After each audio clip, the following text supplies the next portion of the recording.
this is part of the divide. Is Canadian officials are trying to figure out, it's like, no, this is not about the institutions and the titles and the decorum and the this is all about, can we interpersonally deal transactionally with Donald Trump or not?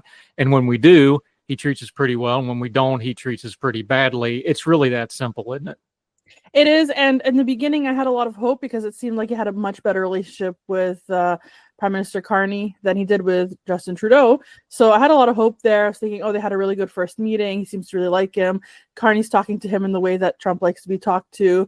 And, we just have to do that so that our economy doesn't get destroyed. And inadvertently, we don't want to, with the American economy, to get hurt as well, obviously. But of course, we're maintaining that we need to figure out what's happening in Canada. So it looked like it was going well for a while.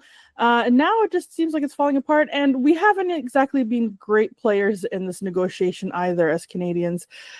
We went and did the digital services tax. We said we're going to impose it, knowing full well that Donald Trump would react negatively to that. So how do you go ahead and do that in the middle of a trade negotiation when you're trying to stay positive with your trade partner?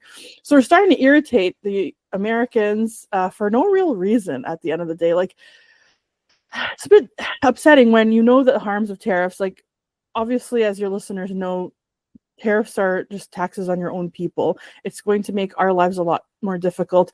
We're already in, a crisis of affordability, a housing crisis. We're having a lot of trouble paying our bills. And for us to impose tariffs on top of that, 35% tariff is going to be really bad. The U.S. makes up 75% of Canada's total exports. And a 35% tariff on Canadian goods is going to shrink our GDP by like 1.5% to 2.5% within a year.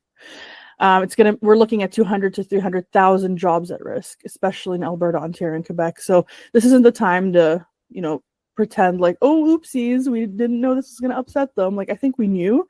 We did it anyway. And with 300,000 jobs on the line, I think we have to be smarter about it.